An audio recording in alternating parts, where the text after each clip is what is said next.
The following is a Comfortably Zoned Radio Network production.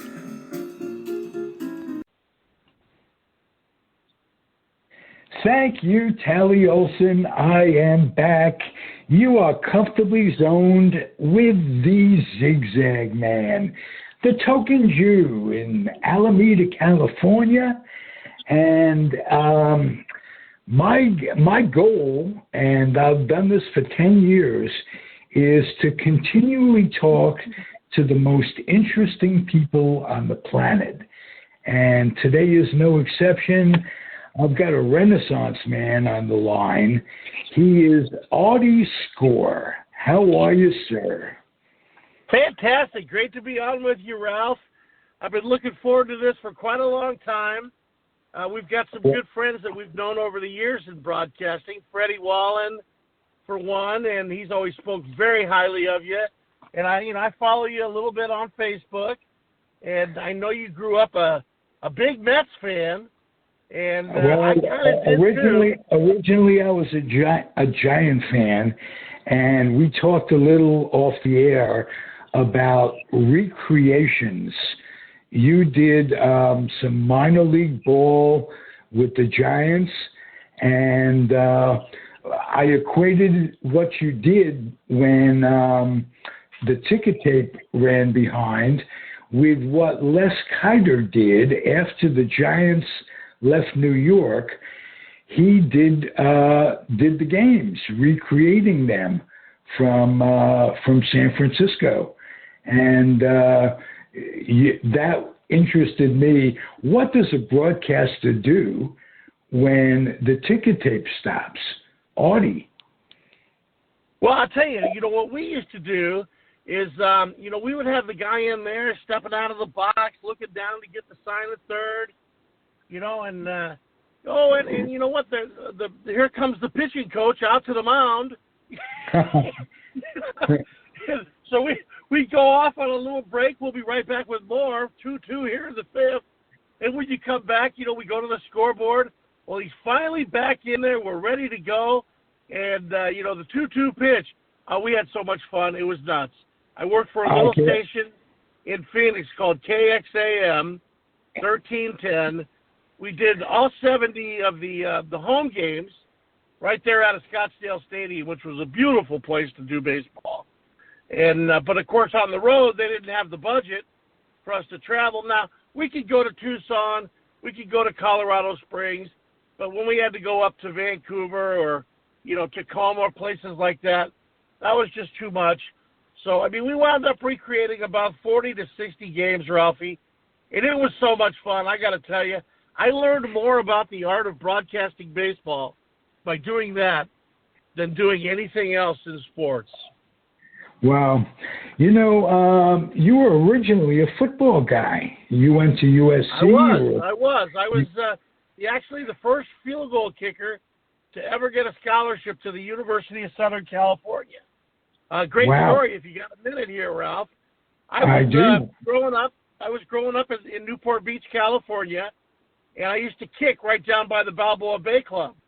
And the great John Wayne used to walk down to get his shot of tequila in the evenings, and he'd watch me as a kid kicking the ball over the swing sets. So my senior year at Newport Harbor, he's in the stands with John McKay, the old USC coach, and McKay laughs and says, "Hey, look, the fat little middle linebacker is going to come out and try a 57-yard field goal." And, of course, John Wayne, watching me kick for 10 years, said, "The kid's pretty good. He might give it a shot." And McKay chuckled and said, "I'll give you 5-1 odds." And as he said that, I kicked the ball, and like McKay said, it sounded like a shotgun going off. And he came in the locker room after the game, and I was all set to go play for Ara Parsegian and Joe Yanto. And he had John Wayne next to him with my father, who owned the Village Inn on Balboa Island. Really nice restaurant. And he said, "Artie, would you consider going to USC?" I looked at my dad, and I looked at the Duke, and I said, "Yes, sir." I said, "But there's one thing. I want to be able to play on the golf team." And he said, "I'm the athletic director. You can do anything you want. Just make those kicks." Wow. Wow. Well, tell me something about the Duke that we may not know as an audience. Certainly me, I'm not all that familiar with him. John Wayne was a legend in Newport Beach. There were three guys at Newport Beach. Buddy Epson, who had the great fame with a lot of different shows. Cagney, Jimmy Cagney, who had an island named after him, and of course the Duke. And the Duke had a house in Bay Shores, and he loved kids. He had an indoor theater in his home, and he had his big ship, the Wild Goose, out in front, a yacht. And on Saturday mornings, all the kids in the neighborhood, where he would actually show cartoons and take care of us and have popcorn. He was just, oh my God, he was one of the neatest people of all time. I know he's gotten a lot of bad publicity over the last 20 years. They said he was racist. They said he was this. I never knew that. If that is true, I don't believe it, because the man was absolutely the most gracious human being. My teammates' dad was his business manager, Tommy Saftig and Ernie Saftig. And the Duke was really just, other than the fact that he had a cigarette in his mouth the whole time you ever saw him, he was awesome. But he used to let us pilfer Coors beer out of the truck would deliver Coors Original beer. And when we were teenagers, he'd look the other way while we'd get a case of beer, and we'd feel like we were getting away with stuff. He knew about it the whole time. He told me many years later. Whoa. You grew up, were you a baseball fan, a football fan growing up? I loved baseball. That was my real true sport. I actually hit 7 home runs my senior year to beat out a pretty good ball player by the name of Timmy Wallach for all-league first baseman in southern section of California. And I wanted to play baseball at USC, but they had such a ball club under Rod Dato in the 70s. They were like a major league baseball team. They won, the 3 or 4 years I was there, I wound up broadcasting baseball. And, Rod Dato was the greatest. I don't know if you know much about him. He won 11 national championships. Just fantastic guy. He was a good friend of Tommy Lasorda. I know that. Oh, yeah. And their relationship was classic. You know what my nickname for Tommy Lasorda was, right? I can't imagine. Walking Eagle, because he was too full of shit to fly.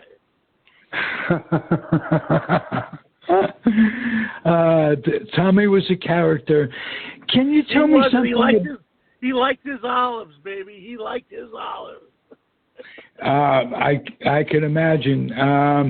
Tommy Lasorda was originally a Brooklyn Dodger, and he got beat out by a lefty for the 25th position on the team.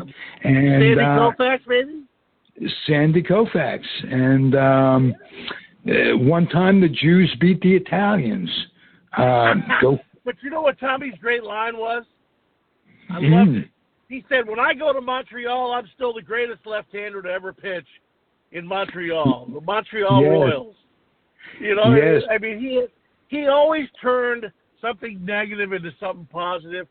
Another great story about Tommy, because, I brought Mizuno Sporting Goods into the U.S. in 1980, and he was one of our brand ambassadors, Ralph. And I spent a lot of time with Tommy. He would tell me the up-and-coming kids to look for. He says, I got this Mexican kid. I'm not sure how old he is, but, boy, if you sign him, you're going to really like him. He's a lefty. And I said, well, okay, what's his name? He goes, Ferdinand Valenzuela or Fernando Valenzuela. And, well, the rest was history. My God, Fernando Mania took over Los Angeles. He was wearing our Mizuno glove. And Tommy, I got to tell you, I love Tommy Lasorda. I met more people in the clubhouse.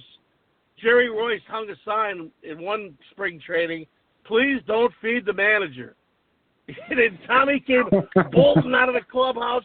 Who the hell put that up? And Garvey and Lopes are all looking around, giggling. Oh, my God, he was the greatest of all time, Ralph.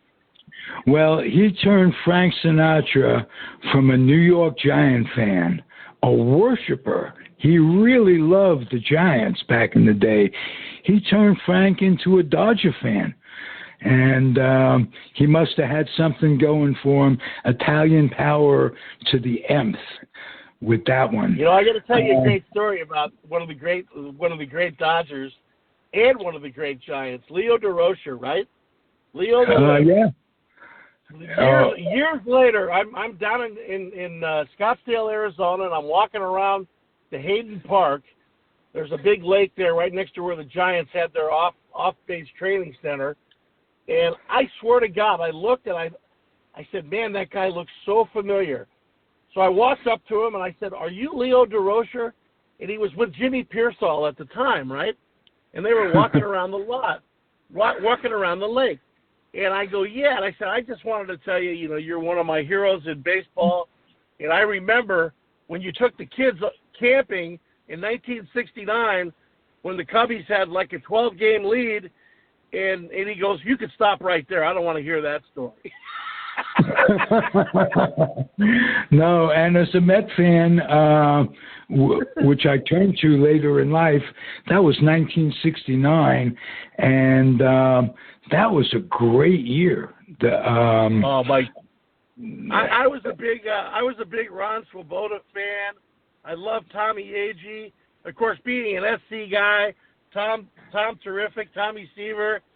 You know, yes. I did a little research prior to our show today, and I looked at the starting rotation and even the pitching staff of that 69 Mets ball club, and it's unbelievable, Ralph, when you look at it. I mean, Tom Seaver went 25-7 with a 2.21 ERA. Kuzman was 17-6. I mean, it's just amazing. You look down the list, you know, you see Gary Gentry, Nolan Ryan. I mean, there's some people on that team that you know are just are legends. And Nolan Ryan was much similar to the way Sandy Koufax was. You know, in those days when bonus babies got big money, they had to play on the major league team, and he wasn't ready to play in the big leagues. But boy, he got to see Tom Seaver every day, and in talking to Nolan over the years, you know, he's always said that what he learned from Tom Seaver in those years became really integral into him becoming the great pitcher that he became. Yes, it was. And as a Met fan, I was never too thrilled with the trade that sent him to Los Angeles. But, you know, Fregosi just turned out to be over the hill. And that notwithstanding, it would have been great. Let me talk a little bit more about you and find out about you. When you left USC, you were drafted by the Rams. I was. In those days, they had like 75 different rounds, and they brought me in, and I competed for 2 years on the taxi squad against Frank Corral, and then they sent both of us packing, and Mike Lansford came in, the barefoot kicker from Washington, and he wound up kicking. I wound up going to the Raiders, and I wound up kicking every day in practice. The Jimmy Breach was the kicker at the time. I was always on the. They used to call it the taxi squad, Ralph. Now it's the developmental squad. And but this is how I got involved in sports. Al didn't want to hire an assistant PR director. Bill Glazer and a good friend of mine, Paul Bartelt, were the PR directors. And I had a magazine at the time called Ram Score magazine because my dad and Ray Malavasi were very close. And Al said, hey, I want you to run the game day program. You know all the advertisers. We're in L.A. It's 1982. You know, I want you to take over and do this for me. And I said, Al, you know, I don't know if I have the time to do that. I got 2 other magazines. He goes, Artie, here's the deal. He goes, I want the sidelines packed with celebrities. He goes, so I'm going to give you press passes with Magic and Jimmy Garner and Cary Grant and Diane Cannon and Jack Lemmon all come up to the game. you go ahead and give them 2 passes, but you charge their entourage, because you know how they always travel with people, $100 a pop. And then you get to keep whatever you make. So here I am down on the western sidelines. I'll never forget this. Before the game, and all these people are coming up, and we'll call. They didn't want tickets. They wanted to be on the sidelines, and Al wanted them on the sidelines. So I would be taking care of them. So at halftime, I would go up to the press box, and our deal was Al would get one pocket, and I would get the other pocket. So I would sell 200 of these passes. I'd have, probably, I don't know, at $100 a whack. I had a lot of money. So he would take the left pocket or the right pocket. But what he never knew, Ralph, was that I had 4 pockets in those pants. So you stuck it to Al Davis a little bit. Only guy in history, I think. Much like Al Davis stuck it to Oakland, not once, but twice. Hey, I was with him when he brought back $40 million from the city of Irwindale. Okay, and I asked him. I said, "We're with Al Locasal, who was his henchman, and we're in the limo, and we're driving back from Irwindale, and Al's going, that was a hell of a day, kid." And I looked at him. I said, "Are you going to build a stadium there?" He goes, "Fuck no." No intentions whatsoever. He just took the bucks and ran. And what was really what, it's funny. People don't know this, Ralph, but he was half Sicilian and half Jewish. I always said he was highly conflicted. Well, I didn't hear the first part. He was half what? Half Sicilian and half Jewish. Oh, okay. I don't know if you know this about me, but I'm half Jewish and half atheist, which means that I don't believe in God, but I can still get your shit wholesale. I like that. That's a wonderful thing. I don't know. That's my bucket list. Part of my bucket list. If I can make Artie Score laugh, I'm a happy guy. There you go. You got me laughing. That is a beautiful one. I got to tell you. So let's talk a little bit about my favorite sport, which everybody says it should be football. I played a little professional golf, but I'm a baseball fan. I'm 64 years old. I love baseball, and I'm just heartbroken because I was so looking forward to the 2022 season, and now we got this goofball commissioner by the name of Rob Manfredi. He'll drop the E's in Italian, I hate to say. But I'm wondering what the heck is going on. I mean, we're ready for catchers and pitchers to report, and they're doing nothing. Max Scherzer got on them the other day. I mean, come on, what's going on, Ralph? Well, I can't answer that, only that it's tough to take sides with the millionaires against the billionaires in a labor dispute. And you know who keeps getting screwed? And this is nothing new in sports. The fans? The fans, absolutely. I'm 75, and I'm looking forward to spring training, and I know that just by the nature of the beast, time is flitting, and there aren't many springs left. So I've supported sports, baseball, all my life. I've given everything possible to sports, and do you think that they care about us? I mean, one season. My Sicilian grandfather had a saying about that, and he said, "Power to the rich and shit to the poor." And right now, you hit it right on the head, baby. It's the billionaires versus the millionaires. And if you would have told one of my heroes, Mickey Mantle, who I knew very well before he passed away, if you would have told Mickey that there'd be guys making, like Trevor Bauer, Scherzer, $35, $40 million a year playing a game that we grew up as kids wanting to play for free, I think it'd spin their grave. I mean, they'd spin in their graves. Because, let me take a little bit of put it on reverse a little bit and talk to you about your hero as a place kicker, George Blanda. Did you get an opportunity to spend any time with him? I actually did. He would come by and see us all the time at the Raiders camp. And in the late 70s, I used to go down to Blair Field in Long Beach, and I got to kick with Tom Dempsey with the Rams. Used to train there. And I also got to go up with the Raiders when they were in Napa. My dad was really a great football player, played at Cardinal Hayes High School in New York City, played for Bob Blackman at the University of Denver, wound up playing under Lombardi and Landry and Jim Lee Howell for the Giants.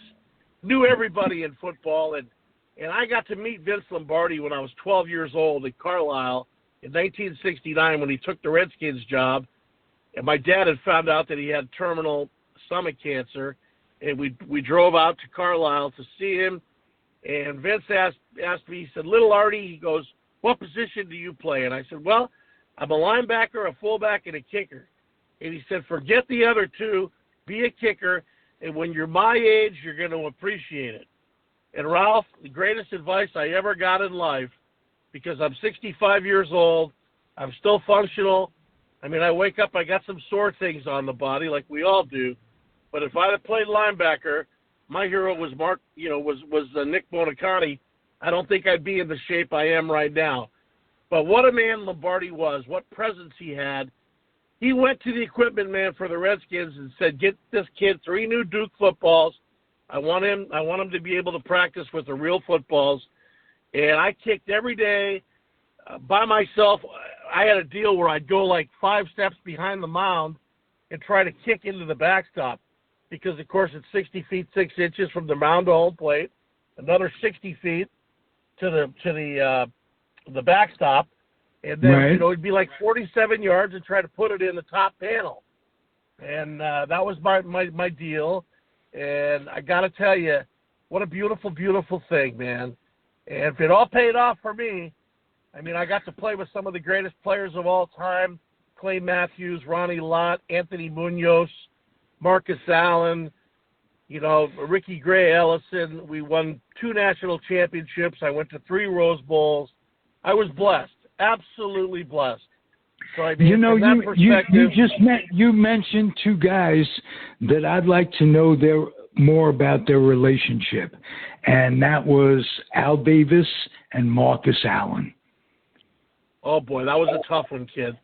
I mean, I had to listen many times at the Hyatt Regency right downtown in L.A. on the way to the games with my teammate going, "Artie, why won't he play me? He's paying me like, $300,000 a game."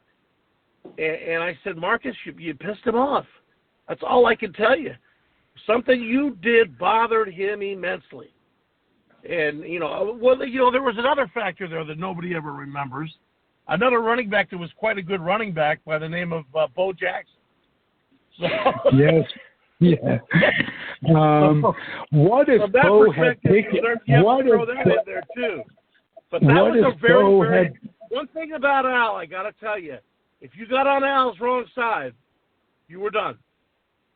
And the one thing I learned from the very beginning was you treat Al with respect, and you just do what he tells you to do, and don't vary from that, and he'll take care of you. He was immensely loyal. He took care of a lot of players who fell on hard times, Ralph. A lot of people don't know this. But he took care of Lester Hayes. He took care of a lot of old Raiders that through life found themselves, like a lot of athletes, 10, 12, 15 years after they retire, the music is stopped and the dance is still playing, and they got nothing. So, I mean, I give him credit for that. But, yeah, he and Marcus, they just never quite meshed. It was sad, but it also helped Marcus in his later career with the Kansas City Chiefs. He got to play an awfully long time. But I'll never forget the run in 1984 where he reverses field against the Redskins down in Tampa and takes it 80-something yards. One of the great runs in Super Bowl history. That was an incredible run, and I still see him. He'd glide, Marcus would, much like the Detroit running back. I can't think of his name right now, but Barry Sanders. Barry Sanders. They were very similar to me. I saw. You know what was amazing about Marcus? People don't know this. At one time, he wound up winning the Heisman, but as a freshman, he was a fullback blocking for Charles White, who won the Heisman. Okay? Whoa. Marcus could play almost any position on the football field. He was that much of a talented athlete. And it was just amazing to see his abilities. And you know, he and OJ, they never saw eye to eye. And I have a theory on that whole deal, by the way. That I think the guy's ice cream that was on the counter, Ralph, I think that ice cream might have belonged to Marcus Allen.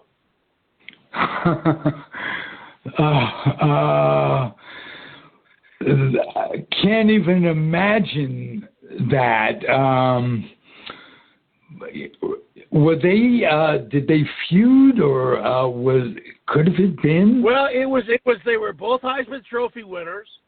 Okay, one was, you know, basically from 67, 68. The other one from 78 to 80, and they competed, you know, for the greatness of the University of Southern California. And they never got off on the right foot.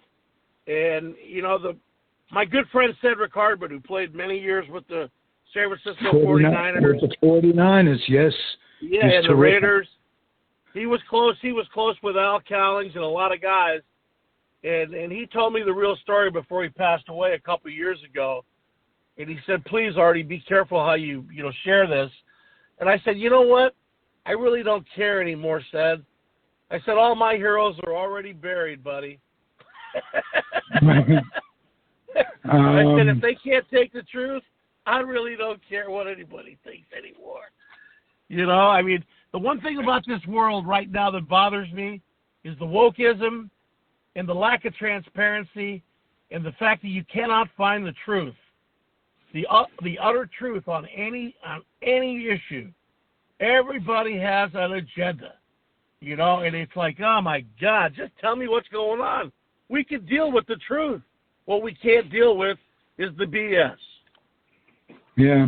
I think more than anything, it's the greed of society.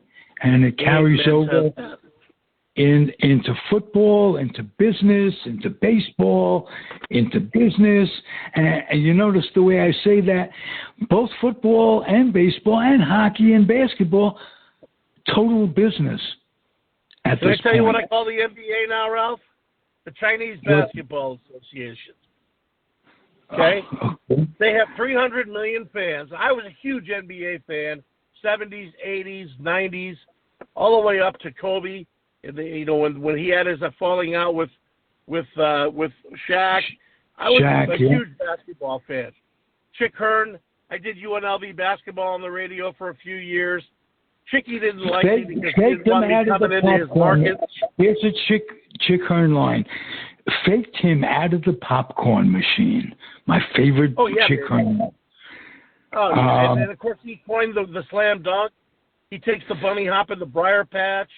You know, the jello's jiggling, the eggs are cooling, this baby's in the refrigerator. Chick was amazing.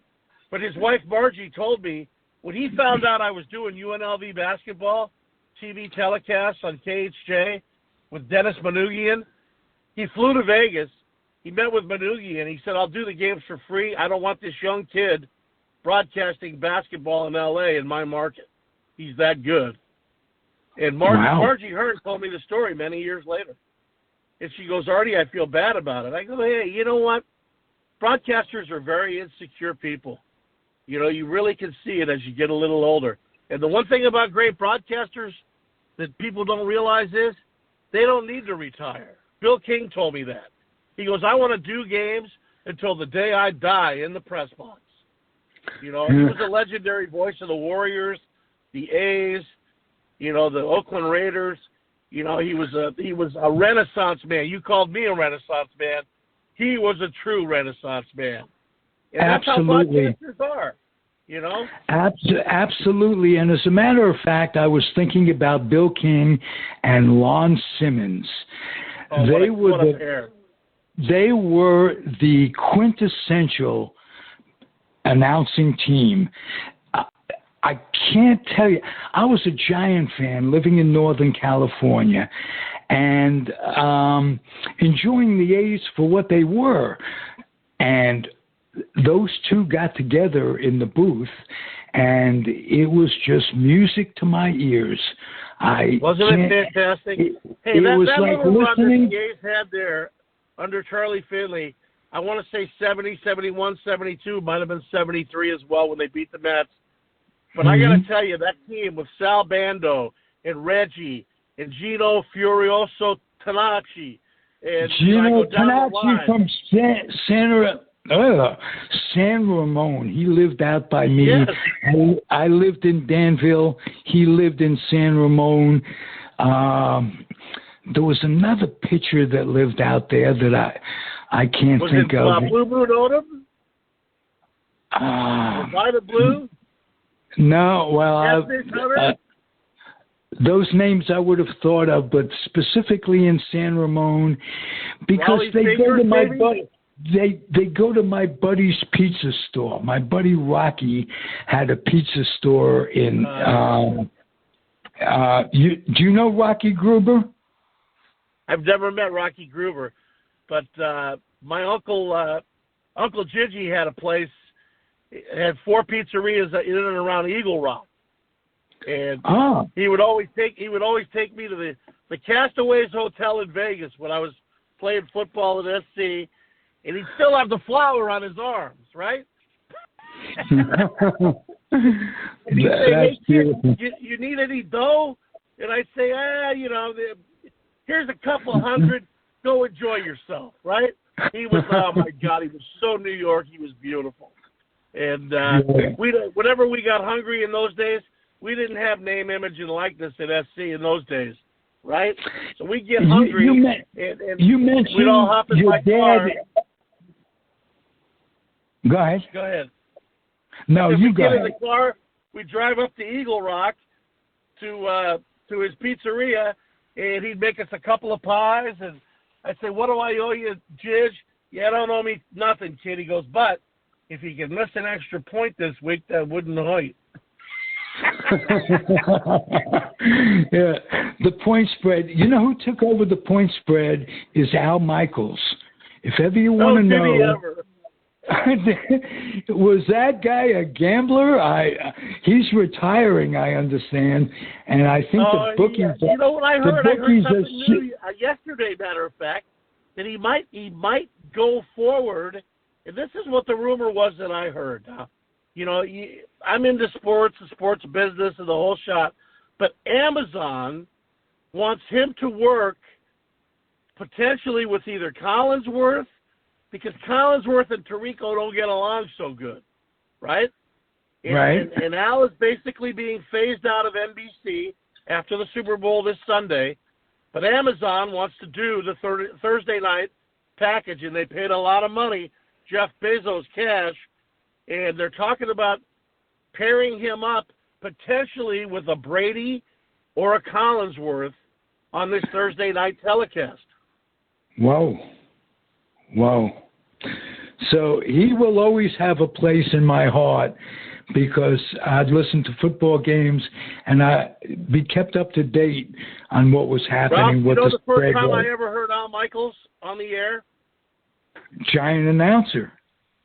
No, you're going to love this one.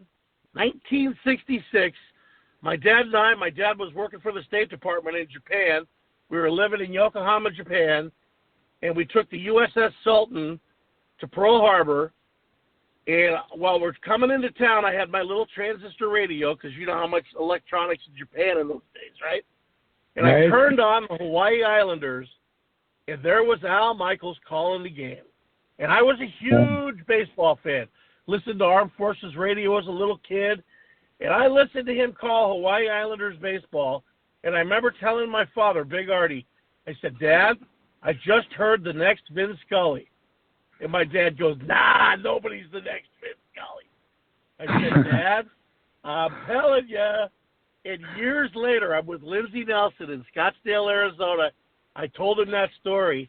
And Lindsey Nelson told me the story about how Al got his first break in sports broadcasting. Kurt Gowdy, the NBC announcer, was in Arizona getting ready to go to Wyoming to do his American Sportsman series, and he listened to Al Michaels call an ASU baseball game when they had Bobby Winkles and that great ASU baseball team with the Rick Mondays and the Bandos and the Reggie Jacksons. And he called up his buddy, I think it was Harry Coyle at NBC, and said, I got the next great broadcaster for you. And that's how he got his break. Tell me something about Lindsey Nelson that I might not know. Oh, my God. He invited me into his home in Paradise Valley. We became friends because he knew I was in broadcasting. He was finishing his career with the Giants in the early 80s, mid 80s. And Lindsey said, Artie, he goes, I got to show you something. He had a full walk-in closet of the same. Who was the guy that passed away recently that always wore the wild and crazy stuff for TNT? Craig Sager. Right. He had the most incredible collection of sport coats I have ever seen in my life. I mean, orange ones, blue and orange for the Mets. Yes. He was just Tennessee orange.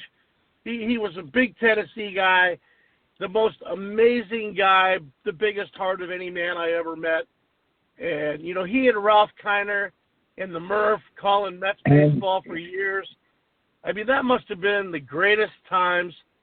I remember the old, I don't know if you go back and remember this, Ralph, but after the game, they had the special show with, I think it was called Kiner's Corner. Kiner's Corner.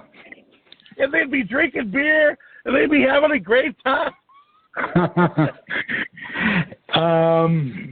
It took them a while to gel. I was an original Met fan in '62, and it took them a while to get comfortable with each other. And they didn't fully gel until Murphy took more of a stand. They were an eclectic group of guys. Let's put it that way. For sure. For sure. Hey, you know what I remember? You know what I remember Lindsey from? When there was only one big college football game a year, and Notre Dame. The Notre Dame Sunday morning replays. Yes. With Paul Hornung, and he had a bunch of different guys on there. But I always talked to Lindsey Nelson, and Lindsey was fabulous. Lindsey introduced me to Harry Carey. He introduced me to Joe Garagiola. I was the finalist to work with Euchre for Milwaukee Brewers baseball. The job went to Joe Powell. Then I was a finalist to do Colorado Rockies baseball with the late great Charlie Jones. Wayne Hagan got that job. And then, of course, I was all set to do Arizona Diamondbacks baseball. And they went with the guy that was in talk radio, who's now a really great broadcaster, Greg Schulte. And so I got real close. I was the finalist for 3 great jobs, but I wouldn't have had any chance at all if it wasn't for Lindsey Nelson, Joe Garagiola, and a couple other people that stood up for me. Harry used to listen to my broadcasts behind me in spring training, and he'd say, "Kid, you were born 20 years too late."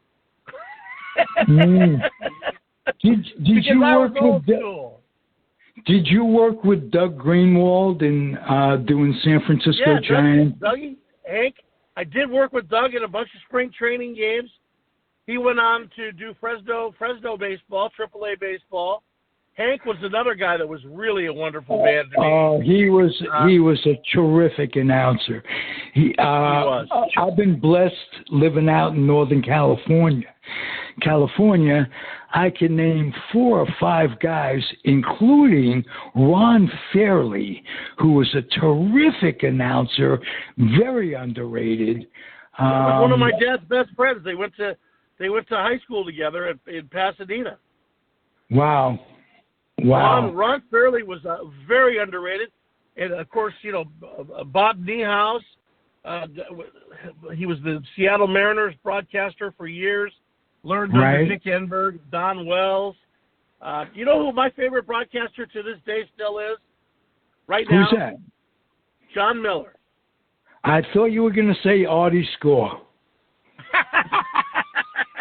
I honestly thought I bet myself a quarter and ended up losing. I had to switch pockets with my money because you didn't say Artie Score. I got a big enough ego as it is, Ralph. I got to give props where props are due. But I love listening to John Miller. I think he and Joe Morgan will always be Sunday night ESPN baseball for me. I mean, I never missed a game when they were doing it, and I was real sorry to hear about Ray Fosse passing away. Yeah, that really hurt me. Ray was a wonderful man. I'd always say hi to him in spring training, and he'd always ask me, he goes, "How you doing, kid? You going to get a shot?" And I said, "Hey, it depends on what God wants or whatever what's ever in the cards. I don't know. I throw my hat in the ring, and they make decisions, and so I just, my wife gets a kick out of it because doing the show with Fred on Sports Byline, Sirius XM on the weekends, she goes, you're the most incredible, knowledgeable guy that's been everywhere in sports, and it took till you're 60 years old, to get your break and get on national radio. And I said, Jacqueline, you know what? I wouldn't change my life for anything. I said, I got to be there in some of the greatest moments. I got relationships with people who were the greatest in the game. I got to do my thing. Yes, I didn't become a big star, but you know what? I got a beautiful life. I got a beautiful wife. I got my health. What's more important than that, Ralphie? And you got your memory, and you got your memories, and you did it your way. That's right. Like the Sinatra song says, baby. Exactly. Yes. That's Artie, you're a terrific interview. I really enjoy your company. Would you come back again soon? I would absolutely love it, Ralph. God bless you. Keep up the great work. And send me a copy of this because I got a lot of friends that would love to hear what we talked about tonight. Well, I'll send you a copy of that. If you'll keep me in mind, I'm working a little bit with Fred this weekend on Overnight America. Good. We do a Giant Dodger rivalry thing. We go back go back to the old Brooklyn Johnny Dodgers. Roseboro and even before Roseboro. Absolutely. That's a rivalry that goes back to New York, like you said. Hey, I got one last thing that people would love to know. You know how the Mets got their original colors, right? Yes, there were orange and they took the Giants, blue, the old Giant and uniforms, the Dodgers and the Giants, of course. Put them together. That's right. I just wanted to see. Right. That's one of my great. A lot of people don't understand that or don't remember that. And a lot of people don't know, as great as the Mets have been for the fans, for baseball and what have you, there is nothing that replaces the old Dodger-Giant rivalry, which has continued into San Francisco. But when we were kids, growing up in New York, you were either a Dodger fan, a Giant fan, or a Yankee fan. And they were wonderful days to be a how baseball about fan. having the best 3 center fielders in the game at one time? Because Fred's favorite ball player was the Duke of Flatbush. My favorite ball player was Willie Mays. And a lot of my buddies' favorite baseball player was Mickey Mantle. How about that in the same city at the same time. Is that amazing? And you know what? Here's what. There was one that was greater that they replaced, and their careers overlapped each other. Joe D. Oh, I got to meet the legendary Joe D. in 1980 when I was working for Mizuno at the old Fort Lauderdale Stadium. I was down there, and I'm passing out the gloves and the shoes, and the clubhouse man, he's like, "You can't be down here." I said, "Sir, we're just all right, relax." He's looking around, and I'm like, "What's going on?" He goes, "DiMaggio's coming in." And that was my dad's hero, right? My dad grew up in the Bronx, used to jump off the 3rd Avenue L into Yankee Stadium. He was the fattest one. He's the one that got caught. They threw him in the hoosegow for a couple innings, then they'd let him go out, right? So bottom line was, when Joe D came into the locker room, everybody that was there, I mean, Ron Guidry, all the great Yankees, I'll never forget this. They all just kind of it was like Ronald Reagan or somebody walked in the room. It was like everybody. And he goes, "All right, fellas, you can go back to your stuff. I'm just here for a few hours." He was amazing. Absolutely amazing. Even Mickey went up to him, put a hug on him, and Whitey and all the guys. I mean, Joe DiMaggio didn't believe in banks, Ralphie. You know that story? Have you ever heard that one? Didn't believe in what? I'm sorry. Didn't believe in banks. Oh, until he became the spokesman for the biggest bank in New York at one time. I know. But the old story goes, when he was growing up, I guess his father lost a lot of money by having, his dad was a fisherman in San Francisco.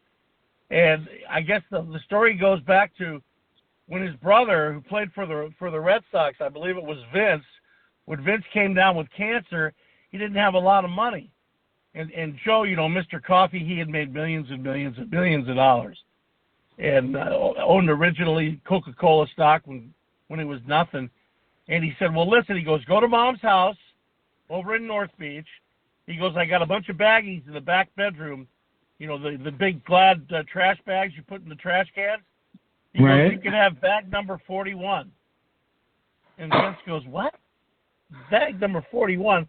So he goes back, and his mom, she was in her 80s, and she goes, "Vince called me, go up there, grab bag number 41.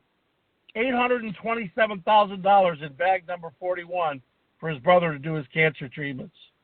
Whoa. Think about that. And he only had to pay that back with 7% interest to Joe. I think that was very magnanimous of the guy, given it. Am I accurate or what? I gotta remember that 7.5. I think there was a little big for Mom. Yes. When there was the earthquake, the great earthquake of 1989, his mother was dead by then. His sister was dead, but they had pictures of him walking around North Beach with paper bags, and it turns out he was carrying bucks in those paper bags. So great stories. Artie, thank you again for a great interview. Thanks again, Ralph. And anytime you want to do it, just let me know. Wednesdays are my days off, and nothing like talking and reminiscing about sports with someone who knows as much as you do, sir. Well, I have forgotten an awful lot. Let's put it that way. God bless you. That may work out. I'll take whatever blessings I can get. Thank you, sir. You're terrific. Bye-bye. And thank you for listening, everybody. It's the Comfortably Zoned Radio Network. I'm the Tokin Jew, and be back at you soon. Happy trails, and what? Happy trails and what? That's your homework. Find out. Talk next week. The proceeding has been a Comfortably Zoned network production. You are advised to keep your dreams wet, your humor dry, your children and grandchildren out of military recruiting offices, and off the laps of clerics who wear dresses. Thank you for listening, everyone. Happy trails.